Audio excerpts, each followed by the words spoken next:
d'activité artistique, c'est une carrière où peu à peu on se débarrasse des petits boulots alimentaires et où on recentre son temps, son énergie créatrice sur l'activité la plus désirée. Une carrière qui est peut-être plus difficile et qui est plus chaotique, c'est une carrière où vous êtes sans arrêt en train de jongler avec plusieurs situations. Enfin, il y a un point qui est très important, c'est le problème de la compétition. Ces métiers sont des métiers où vous vous engagez, ça a été dit ce matin déjà, vous engagez avec certainement un excès de confiance en vous-même qui est une condition structurale de s'engager dans des métiers incertains. Si vous n'étiez pas là à vous surestimer en disant je vais casser la cabane, je vais avoir l'idée du siècle, je vais y arriver, vous seriez tétanisé par les statistiques, c'est-à-dire la loi de Pareto. 80% vous êtes mort dans un schéma statistique où vous dites j'ai 20% de chance d'y arriver, c'est pas terrible. Donc il faut surestimer ses chances. C'est la confiance en sa folle étoile, comme disaient des économistes classiques, c'est un vieux thème.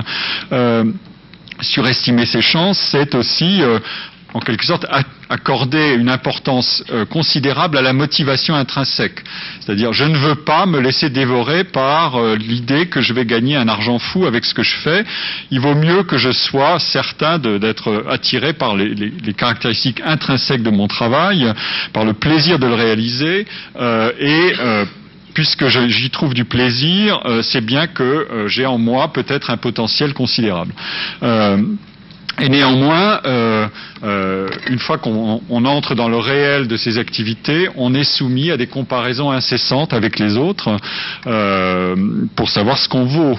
Le propre des activités créatives, c'est qu'elles n'ont pas de valeur absolue et non qu'une valeur relative. Si elles avaient une valeur absolue, ça voudrait dire que vous avez une équation de ce qui est bien et de ce qui est pas bon, et vous pourriez dire, eh bien, un artiste, il réussit à 100% ou à 80% de ce qu'on peut être ce qui paraît être la bonne formule. Donc on pourrait programmer l'activité et on pourrait aussi programmer la formation pour dire, eh bien, il faut qu'il usine son projet comme on usine des boulons. Si c'est mal fait, c'est raté à 50%, etc. Non, ça ne se passe jamais comme ça, parce que c'est nouveau, parce que c'est prototypique, parce que c'est la compétition par l'originalité. C'est une définition simple et puissante des mondes de la création. Vous vous définissez par l'originalité et la nouveauté, ce qui veut dire que vous avez deux équations de base qui sont l'équation horizontale, je diffère de tous les autres puisque je suis original, c'est une sorte de différenciation horizontale, et en même temps, je suis soumis à des comparaisons relatives, puisque les gens ne peuvent pas s'intéresser à tout. Les gens, c'est-à-dire vous, moi, le public, mais aussi les professionnels, tout le monde, on ne peut pas s'intéresser à tout le monde. L'attention qu'on peut accorder aux activités artistiques et culturelles est une attention limitée, comme l'attention pour tout. Donc, vous établissez des classements, des hiérarchies. Vous dites, je veux aller voir un film intéressant plutôt qu'un film pas intéressant. Un spectacle d'opéra où j'entendrai de très bons chanteurs vaut mieux que 2 spectacles d'opéra qui rassemblent des chanteurs médiocres, etc., etc. Il se passe sans arrêt des comparaisons, et de toutes espèces. Les hit-parades, les jugements des critiques, les scores de fréquentation des films ou des audiences télévisées, les scores de téléchargement des sites, etc. Enfin, ça s'est diffusé sur toutes les formes, et vous pouvez le prendre dans toutes les échelles temporelles, de la journée à la semaine, le hit-parade, ou au mois, ou à la semaine aussi les scores de vente des livres, etc., jusqu'au score final qui est le panthéon de l'admiration universelle pour des génies éternellement consacrés. Qui sont ceux qui appartiennent à nos grands musées et à nos panthéons. Donc, ce sont des mondes qui passent leur temps à se comparer, à se classer, et où pourtant chacun a le sentiment d'être unique et insubstituable. Mais il ne l'est jamais que d'une certaine manière et dans une certaine mesure. Dans un monde où les ressources seraient illimitées, des ressources à la fois monétaires et des ressources d'attention à l'égard d'autrui, j'aurais du temps pour tout et pour tout le monde, il n'y aurait pas de comparaison relative créative qui éliminerait les uns au profit des autres, parce que chacun pourrait faire valoir sa formule personnelle d'activité. Dirait, voilà, je suis qui je suis un individu et j'exprime la totalité de mon individualité dans un travail créateur. C'est une des utopies classiques d'ailleurs de la société d'accomplissement de soi dans un travail créatif. C'était l'utopie de Marx qui disait, quand on aura surmonté tous les problèmes, division du travail, rareté des ressources, on aura des gens qui seront tous à peu près également dotés de capacités pour tout, et ils n'auront pas à se comparer entre eux et à se faire concurrence entre eux.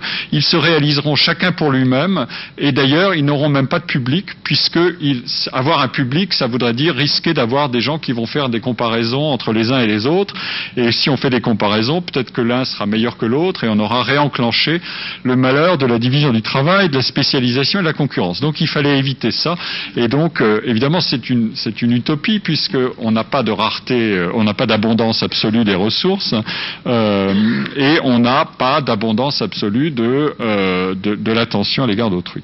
Alors voilà le genre de caractéristiques qui permettent d'entrer dans la compréhension de ces mondes, et ensuite il vous faut creuser ces différentes dimensions pour savoir ce que c'est que mener une carrière dans des conditions pareilles.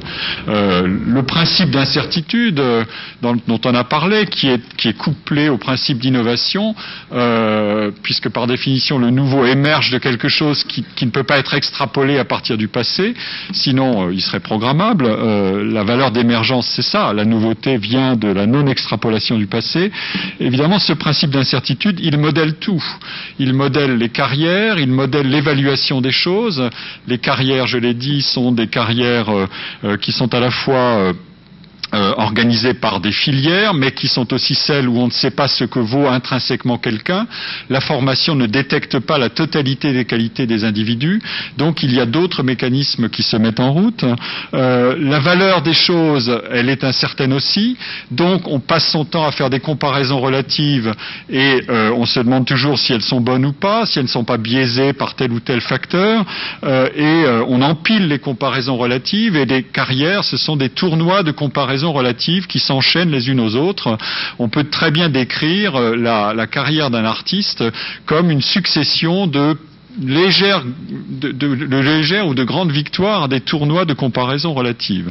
Un des points qui intriguent le plus dans ces histoires d'incertitude, j'ai déjà parlé d'un point qui intéresse les entrepreneurs, c'est la surproduction. Pourquoi voyez-vous 700 romans paraître à la rentrée alors qu'on sait bien qu'il y aura une dizaine de romans qui vont avoir un vrai succès?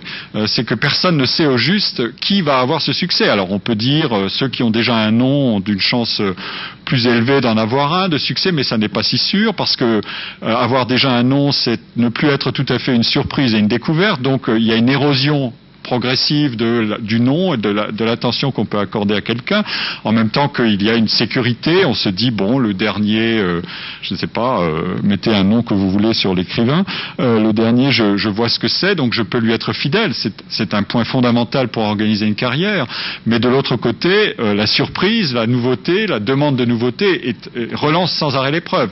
Et pour ça, vous lancez toutes sortes de projets, toutes sortes d'initiatives, toutes sortes de romans, de disques. Mettez là encore les produits auxquels vous pensez, de peintres, de carrières d'artistes dans le jeu, et puis tout ça se décante progressivement. Le deuxième point qui est couplé à l'incertitude, c'est j'ai dit que la formation ne permet que de détecter très imparfaitement la valeur des gens et leur potentiel. Elle dit quelque chose, mais elle ne suffit pas. Si la formation disait tout, ça voudrait dire que la vie d'artiste, et comme celle d'entrepreneur, est entièrement réductible à des compétences transmissibles. Si j'ai une bonne école, si j'ai fréquenté une bonne école, j'apprends tout ce que je dois savoir, et celui qui a les meilleurs scores dans ses diplômes sera le meilleur artiste, etc. Ça n'est pas vrai du tout. C'est pas comme ça que ça se passe. Il y a des filtres qui jouent, mais une fois qu'on a des gens qui sont sortis d'une école ou d'un ensemble d'écoles, il y a encore d'énormes différences qui vont se creuser et qui montrent qu'il y a autre chose qui se passe. Alors, comment qualifier cette